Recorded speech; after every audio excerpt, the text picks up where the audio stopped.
பதினான்கு வருடங்கள் வனவாசம் முடிந்தபின் ராமன், சீதை, லக்ஷ்மணன் இவர்கள் மூவரும் அயோத்திக்கு திரும்பினார்கள்.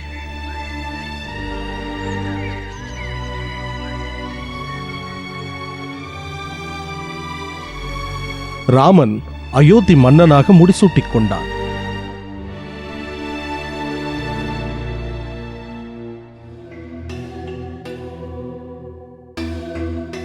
ஒரு நாள் ராமன் நகர்வலம் வந்து கொண்டிருந்தார்.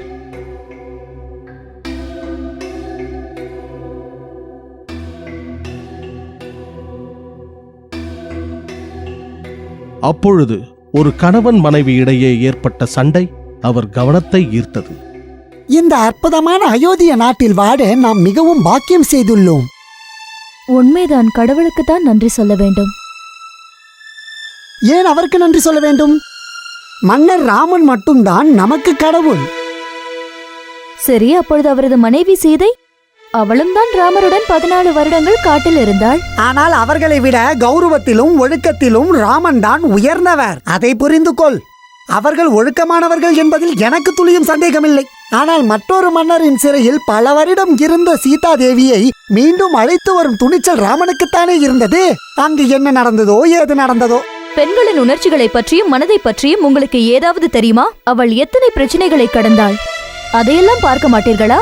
தேவையில்லாமல் என்னிடம் வாதம் செய்யாதே. ராஜ்யத்தில் உள்ள அனைவரும் இதைத்தான் பேசிக் கொள்கிறார்கள். இதை கேட்ட ராமன் கனத்த இதயத்தோடு அரண்மனை திரும்புகிறார். லக்ஷ்மணா, எனக்காக நீ ஒரு உதவி செய்ய வேண்டும்.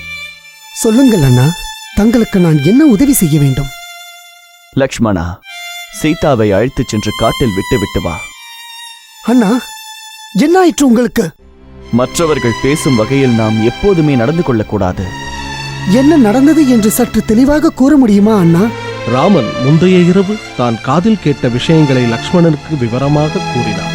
அண்ணா, நீங்கள் பேசியதாக கூறும் ஒருவன் விவசாயி. அவனுக்கு உண்மையான சூழ்நிலை என்ன என்பதே தெரியாது. கனத்த இதயத்துடன் ராமனின் வார்த்தைகளை ஏற்றுக்கொண்ட லக்ஷ்மணன் மகாராணியின் அந்தப்புறத்துக்கு செல்கிறான். வருக லக்ஷ்மணா, ஏன் சோகமாக இருக்கிறாய்? என்ன நடந்தது? தாயே, என்னை மன்னித்து விடுங்கள். மீண்டும் உங்களை காட்டுக்கு அழைத்துச் செல்லத்தான் நான் வந்துள்ளேன். லக்ஷ்மணா, என்ன வார்த்தை சொல்லிவிட்டாய்? ராமரின் குழந்தைகளை நான் சுமக்கிறேன். இந்த சமயத்தில் நான் எங்கு செல்வேன்? நான் இறப்பதாக இருந்தாலும் மன்னர் ராமரின் சிறையிலேயே நான் இறந்து விடுகிறேன். ராமன் முந்தைய இரவு காதில் கேட்டதாக தன்னிடம் கூறிய விஷயங்களையும் அவரது முடிவினையும் கூறுகிறான். இதை கேட்ட சீதை ராமனை சென்றடைந்து அவர் பாதங்களில் விழுகிறார். ராமர் உணர்வுகளை கட்டுப்படுத்திக் கொள்ள நாடே சோகமயமாகிறது. லக்ஷ்மணன் சீதையை காட்டுக்கு அழைத்துச் செல்கிறான்.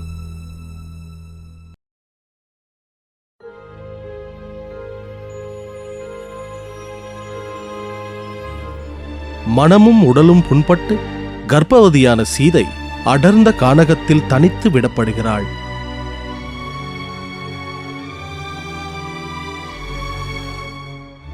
கண்களை மூடி தனது கணவன் ராமனை வணங்குகிறாள். கண்களில் நீர் ஆறாகப் பெருகியது. அச்சமயம் ஒரு முனிவர் அந்த இடத்தினை கடந்து செல்கிறார். நீ பார்ப்பதற்கு என் மகள் போலவே இருக்கிறாய். நீ இளவரசி சீதா தேவியா? ஆமாம் குருதேவா. என்ன இது? என் கண்களை என்னால் நம்ப முடியவில்லை. சீதை வால்மீகி முனிவரிடம் நடந்த கதையை கூறுகிறாள். சீதா, இங்கு நானும் என் சீடர்களும் இருக்கிறோம். நீயும் எங்களது ஆசிரமத்தில் தங்கலாம். சீதையின் தாய்மை நாளுக்கு நாள் வளர்ந்தது. இறுதியில் 2 ஆண் குழந்தைகளை பெற்றெடுக்கிறாள்.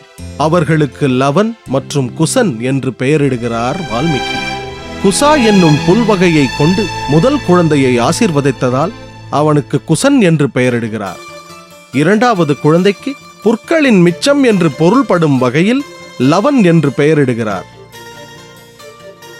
குழந்தைகள் இருவரும் ஆசிரமத்தில் வளர்கின்றனர். வெளி உலகம் தெரியாத அவர்களுக்கு சீதையே உலகம். சீதை வாழ்க்கையில் பிடிப்பில்லாமல் இருந்தாள். ஒரு நாள், அன்னையே, நீங்கள் சோகமாகவே உள்ளீர்கள். உங்களை சிரித்த முகத்துடன் நான் பார்த்ததில்லை. அதன் காரணம் என்ன தாயே? போர் பயிற்சியிலும் படிப்பிலும் நாங்கள் நிச்சயமாக சிறந்து விளங்குவோம். தங்களை நாங்கள் பார்த்துக்கொள்வோம். வீணாக கவலைப்படாதீர்கள். எங்களை நம்புங்கள். மகனே, நீ என்னை பாற்றுக்கொள்வாய் என்று நான் நன்கு அறிவேன். தாயே, நீங்கள் சொல்வது அபத்தம். எங்கள் தந்தை நம்மை விட்டு சென்றதால் தான் சோகமாக உள்ளீர்கள். இல்லை கண்ணா, உங்களது தந்தை ஒரு உயர்ந்த மனிதன். அவர் விரைவில் வருவார். தாயே, எப்பொழுது அவர் வருவார்? யார் எங்களது தந்தை? மகனே, நேரம் வரும்பொழுது உன் தந்தை யாரென்று நானே உனக்கு சொல்கிறேன்.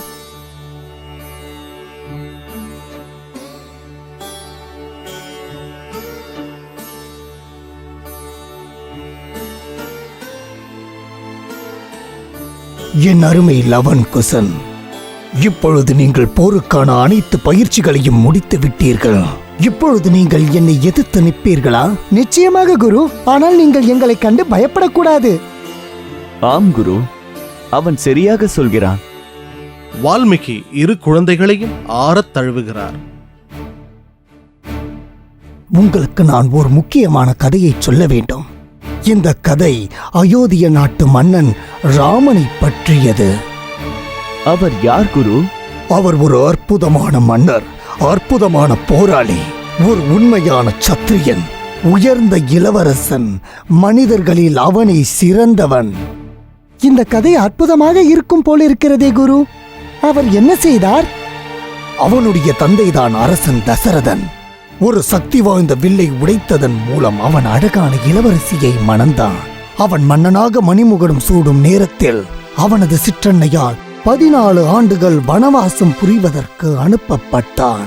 அதனால் அவளது மகன் பரதன் ராமனுக்கு பதிலாக ராஜ்யத்தை ஆளலாம் அல்லவா? அது மிகவும் தவறு. அரசன் அதை ஒத்துக்கொண்டிருக்கவே கூடாது. ராமன் அவனது சிற்றன்னையின் வார்த்தைக்கு மதிப்பு கொடுத்து காட்டுக்குச் சென்றான். பிறகு அவர் மனைவியின் கதி? அவர்களும் ஒரு இளவரசிதானே? அவளது கணவனின் மீது அவள் மிகுந்த பற்று கொண்டிருந்தாள். அவளும் அவனுடனே சென்றாள். ராமனுக்கு லக்ஷ்மணன் என்று ஒரு சகோதரன் இருந்தான். அவனும் அவர்களுடனே சென்றான். அவர் சகோதரன் எதற்காகச் சென்றான்? ராமனின் மீது அவனுக்கு பக்தி அதிகம். ராமனின் சிற்றனையின் மகனாக இருந்த போதும் லக்ஷ்மணன் ராமனின் வார்த்தையை தட்டவே மாட்டான். அவர்கள் மிகவும் பாசமானவர்கள் போல் தோன்றுகிறது. பிறகு என்ன நடந்தது குரு? ராமனின் மனைவி அழகுக்கே இலக்கணமாயிருப்பாள். அவள் ஒரு தெய்வீக பெண்மணி. ஒரு நாள் காட்டில் அரக்கர்களின் மன்னனான ராவணன் தந்திரம் செய்து சீதையை சிறையெடுத்துச் சென்றான். என்ன கொடுமை இது! வேதனைக்கு மேல் வேதனை. சீதாவை ராவணன் பிரம்மாண்டமான சமுத்திரத்தை கடந்து அசோகவனத்தில் சிறை வைத்தான். அவனை மணம் முடிக்க வற்புறுத்தினான். ராமனும் லக்ஷ்மணனும் சீதாவை தேடிச் சென்றனர். அவர்கள் வானரப்படையின் அரசனான சுக்ரீவனின் உதவியால் கடலையும் தாண்டி இலங்கையை சென்றடைந்தார்கள். அந்த கடலை எப்படி கடந்தார்கள் குருவே? இது ஒரு நல்ல கேள்வி. சுக்ரீவனின் படையில் அனுமன் எனும் ஒரு அற்புதமான அமைச்சன் இருந்தான். ராமனின் பார்வையை பார்த்த பிறகு அவன் ராமனின் பக்தனாக மாறிவிட்டான். அவன் வாயுதேவனின் புதல்வன். வாயுதேவனின் புதல்வனா? அப்பொழுது அவன் பறப்பானா? ஆம், அவன் கடலின் மீது பறந்து ராமனின் மனைவியை கண்டான். ஹனுமனும் அவனது வானரப் படைகளும் கடலின் மீது ஒரு பிரம்மாண்டமான பாலத்தை உருவாக்கினார்கள். ராமன் அதை கடந்து ஒரு பெரிய போரை சந்தித்து ராவணனை கொன்றான். அற்புதம்! அப்படிதான் ராவணன் தோற்றானா? ராமன் இல்லாத பொழுது அவரது ராஜ்யத்தை யார் ஆண்டது? யாரும் இல்லை. ராமனின் பாதரட்சை தான் சிம்மாசனத்தில் இருந்தது. பரதனுக்கும் ராமன் மீது பற்று அதிகம். அவன்தான் ராமனின் பாதரட்சையை எடுத்து சிம்மாசனத்தில் வைத்தான். அவர்கள் சகோதரன் மீது என்ன மரியாதை வைத்துள்ளார்கள்? என் மெய் சிலிர்க்கிறது. அவர்கள் மீண்டும் திரும்பி வந்து ராஜ்யத்தை ஆண்டார்களா? ஆம், ஆனால் ஒரு நாள் ராமன் அவனது ராஜ்யத்தில் இரவு நேர உலா சென்று கொண்டிருக்கும் பொழுது ஒரு கணவன் மனைவி அவனது மனைவி சீதாவை பற்றி பேசிக் கொண்டிருந்ததை கேட்டான். அவர்கள் சீதை அரக்கர்களின் ராஜ்யத்தில் பல ஆண்டுகள் இருந்தால் அவள் சுத்தமில்லாதவளாக இருக்கலாமே என்று பேசிக் கொண்டிருந்தார்களாம். இதை கேட்ட ராமனால் அதை பொறுத்துக் கொள்ள முடியவில்லை. அதனால் மீண்டும் அவனது மனைவியை காட்டுக்கே அனுப்பிவிட முடிவெடுத்தான். குரு, நாங்கள் இதை பொறுத்துக் கொள்ள மாட்டோம். அவரது மனைவி என்ன தவறு புரிந்தாள்? காட்டிலே அவள் குழந்தையை பெற்றெடுத்தாள். இந்த கதை என் கண்களில் கண்ணீரை வரவழைக்கிறது. எனக்கும் தான் குருதேவா. இப்பொழுது மன்னர் ராமன் என்ன செய்து கொண்டிருக்கிறார்? அவனது ராஜ்யத்தை ஆட்சி புரிகிறான். ஆனால் நிம்மதி இல்லாமல் இருக்கிறான். அவர் ஏன் அவரது மனைவியையும் குழந்தையையும் அழைத்துச் செல்லக்கூடாது?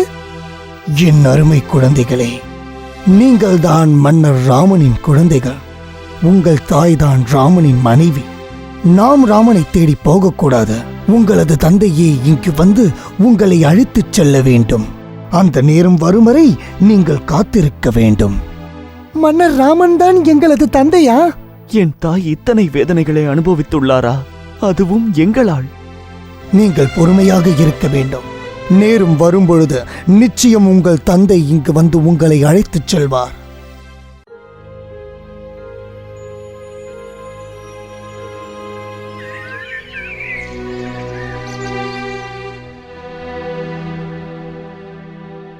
ராமன் சீதையை நினைத்து தினமும் வருந்தினார்.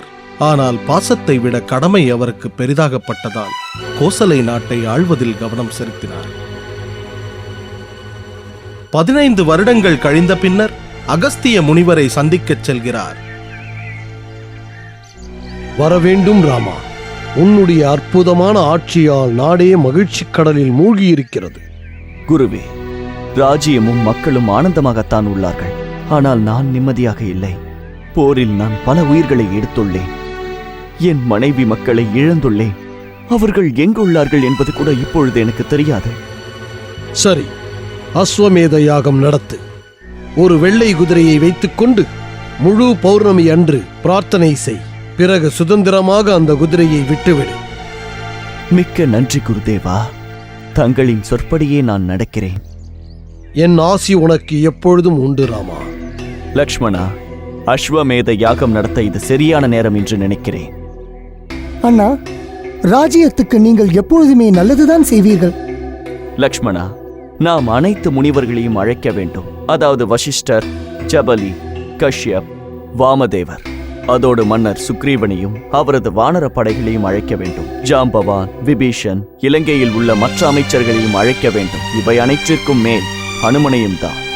யாகத்துக்கு தேவையான அனைத்து பணிகளையும் நானே செய்து விடுகிறேன் அண்ணா. ராமன் ஒரு வெள்ளை புறவியை கொண்டு வரும்படி தனது வீரர்களுக்கு கட்டளையிடுகிறார். அந்த புறவியின் முதுகில் ஒரு வெண்குடை பொருத்தப்படுகிறது. அந்த புறவி அழகாக அலங்காரம் செய்யப்படுகிறது.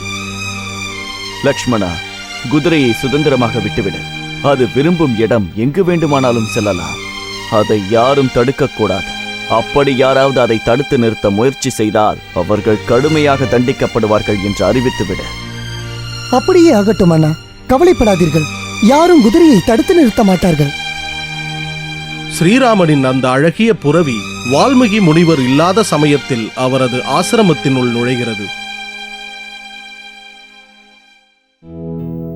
ஆஹா, என்ன அற்புதமான ஒரு பிராணி! மிகவும் பிரம்மாண்டமாக அதை அலங்கரித்துள்ளார்கள். அங்கு பார்த்தாயா? குதிரையின் தலையில் ஏதோ தங்கப்பதக்கம் உள்ளது. அதில் ஏதோ எழுதியுள்ளார்கள். அயோத்திய மன்னனின் வார்த்தையை யார் கேட்க விரும்பவில்லையோ அவர்கள் இந்த குதிரையை கட்டி போட்டு அயோத்திய படையுடன் சண்டையிட வேண்டும். அற்புதம்! இதுதான் சரியான போட்டி. அவன் புறவியின் கடிவாளத்தை அழுத்தமாக பிடித்து அருகில் இருக்கும் மரத்தில் கட்டி வைக்கிறான். குழந்தைகளே, என்ன விளையாடிக் கொண்டிருக்கிறீர்களா? உடனடியாக குதிரைகளை விட்டுவிடுங்கள். எதற்காக நீங்கள் அம்பும் வில்லும் ஏந்திக் கொண்டிருக்கிறீர்கள்? யார் நீங்கள்? எதற்கு பேசிக் கொண்டிருக்கிறீர்கள்? நீங்கள் எங்களுடன் போர் புரிய வேண்டும். உங்களுடனா? நீங்கள் இருவரும் குழந்தைகள். நான் யார் என்று உங்களுக்கு தெரியுமா? நீங்கள் அரசராகவே இருக்கலாம். எங்களை எதிர்க்க தயாராகுங்கள். குசா, அவன் நாகாஸ்திரத்தை பிரயோகிக்கப் போகிறான். நிச்சயம் அதைத்தான் செய்வான். ஆனால் அதை எப்படி எதிர்க்க வேண்டும் என்று நமக்கு தெரியும். வால்மீகி குருதேவர் நமக்கு அனைத்தையும் கற்றுத்தந்துள்ளார். சத்ருக்னன் மந்திரங்கள் கூறி நாகாஸ்திரத்தை பயன்படுத்துகிறார். குசன் ஒரு புல்லினை பிடுங்கி தூக்கி எறிகிறார். அது நாகாஸ்திரத்தை விழுங்கி சத்ருக்னன் தலையை தாக்கியது. வீரர்கள் லட்சுமணனிடம் விவரம் கூற ஓடினார்கள். பரதா, என்ன பிரச்சனை இது? நீயே சென்று என்ன நடக்கிறது என்பதை பார். குதிரையை கொண்டு வா. சரி, குதிரையை திருப்பி தரப்போகிறீர்களா இல்லையா? முடியாது. உங்களுக்கு குதிரை வேண்டுமென்றால் எங்களை வென்ற பிறகு எடுத்துச் செல்லுங்கள். இப்படியெல்லாம் பேசாதீர்கள். ஒரே ஒரு ஆயுதத்தால் நான் உங்களது ஆசிரமம் அனைத்தையும் அழித்து விடுவேன். ஓ, அப்படியா? நல்லது. சரி, முயற்சி செய்துதான் பாருங்களேன். புரவியை மீட்க லட்சுமணன் தனது படையுடன் செல்கிறார். குழந்தைகளே, இது ஒன்றும் விளையாட்டல்ல. இந்த குதிரையை கட்டி போடுபவர்கள் எங்களுடன் போர் புரிய வேண்டும். நீங்களோ குழந்தைகள், குதிரையை அவிழ்த்து விடுங்கள். அதுதான் உங்களுக்கு நல்லது. இதெல்லாம் தெரிந்துதான் நான் குதிரையை கட்டி போட்டுள்ளேன். இது எங்கள் குருவின் ஆசிரமம். இதில் அத்துமீறி பிரயோகித்தது உங்கள் குதிரையின் தவறு. போருக்கு நான் தயார். அருமை குழந்தைகளே, உங்களின் பேச்சாற்றலும் திறமையும் எனக்கு மிகவும் பிடித்துள்ளது.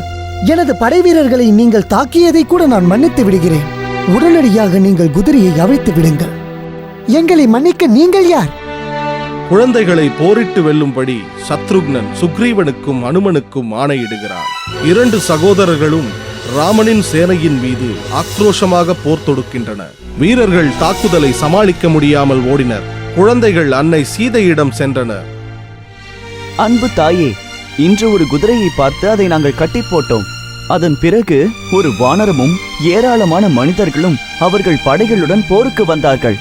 எங்களை அச்சுறுத்த முயற்சி செய்தார்கள். தாயே, அவர்கள் என்ன செய்தார்கள் தெரியுமா? ஒரு மரத்தை வேருடன் உருவி அவர்களது பலத்தை காட்டினார்கள். பதிலுக்கு அந்த வானரத்திற்கு நாங்கள் யார் என்பதை காட்டினோம். என் அருமை குழந்தைகளே, நீங்கள் சொல்பவர்தான் ஹனுமன். அவர் உங்களது தந்தையின் பக்தன். அவரை விட்டுவிடுங்கள். ஆனால் தாயே, நாங்கள் சத்திரிய தர்மத்திற்கு உட்பட்டுதானே நடந்து கொண்டோம். தயவு செய்து நான் சொன்னதை செய்யுங்கள். அவர்களை பற்றி உங்களுக்கு தெரியாது. அனுமன் சீதையை காண்கிறான். தாயே, இது கனவா அல்லது நினைவா? பிரபு ராமரின் புதல்வர்களால் நான் வீழ்த்தப்பட்டதை நினைத்து மகிழ்ச்சி கொள்கிறேன். மீண்டும் உங்களை பார்ப்பேன் என்று நான் நினைத்து கூட பார்க்கவில்லை தாயே. வால்மீகி ஆசிரமத்திற்கு திரும்பினார். நடந்த விஷயங்களை சீதா வால்மீகியிடம் எடுத்துக் கூறினாள். உடனே அவர் குழந்தைகளை தேடிச் சென்றார். குழந்தைகளே, மூடர்களைப் போல் விளையாட வேண்டாம். இதன் விளைவு பயங்கரமாக இருக்கும். எங்களது தந்தையான ராமரை தவிர யாரை வேண்டுமானாலும் எதிர்ப்போம். என்னது, உங்களது தந்தை ராமரா? ஆம், நாங்கள் அவரது புதல்வர்கள். நான் லவன், இவன் எனது சகோதரன் குசன். நீங்கள் எங்கு வசிக்கிறீர்கள்? நாங்கள் எங்கள் அன்னை சீதையுடன் இந்த காட்டில் தான் வசிக்கிறோம். தான் தன் அண்ணன் ராமனின் குழந்தைகளுடன் பேசிக் கொண்டிருப்பதை லக்ஷ்மணன் உணர்கிறான். லவனும் குசனும் லக்ஷ்மணனை வால்மீகியிடம் அழைத்துச் செல்கிறார்கள்.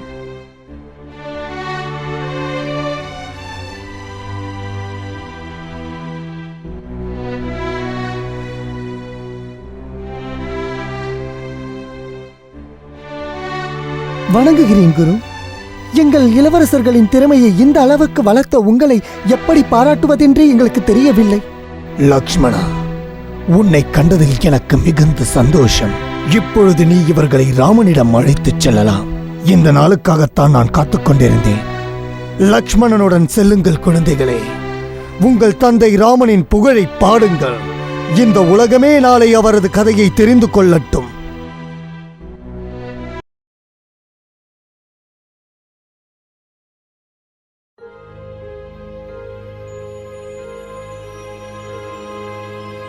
லக்ஷ்மணன் யாரென்றே தெரியாமல், தாங்கள் யாரை சந்திக்கப் போகிறோம் என்றும் தெரியாமல் சகோதரர்கள் லக்ஷ்மணனுடன் சென்றார்கள்.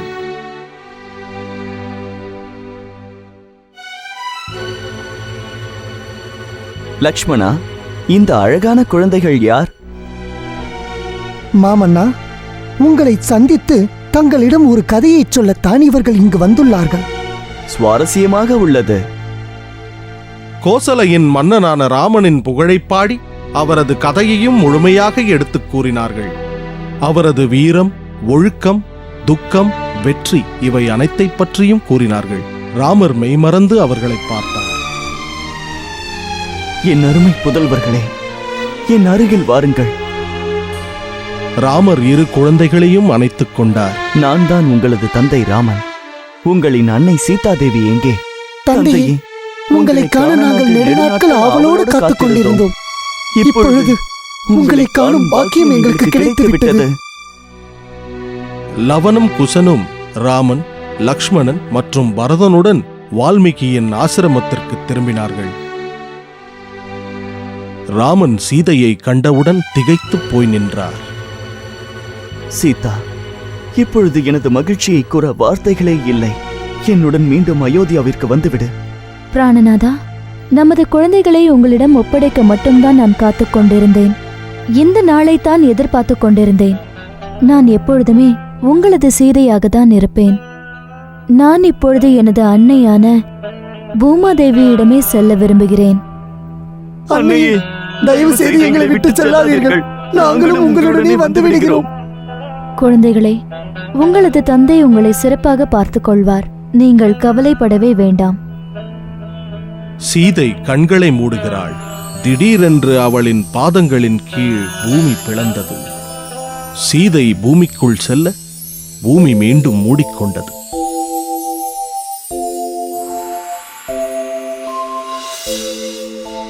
ராமன் தடுக்கும் முன் எல்லாம் முடிந்துவிட்டது. அன்னை பூமிக்குள் சென்றதை குழந்தைகளால் தாங்கிக் கொள்ள முடியவில்லை. தாயிழந்த குழந்தைகளின் சோகத்தை போக்க லக்ஷ்மணன் ஆறுதல் கூறுகிறான். தன் குழந்தைகளான லவன் மற்றும் குசனுடன் ராமன் அயோத்தி திரும்புகிறார். இருவரும் அனைத்து கலைகளையும் கற்கிறார்கள். ராமன் 2 தலைநகரங்களை நிர்மாணிக்கிறார். லவனுக்கு ஸ்ரவஸ்தியும் குஷனுக்கு குஷாவதி என்னும் நகரத்தையும் அளிக்கிறார்.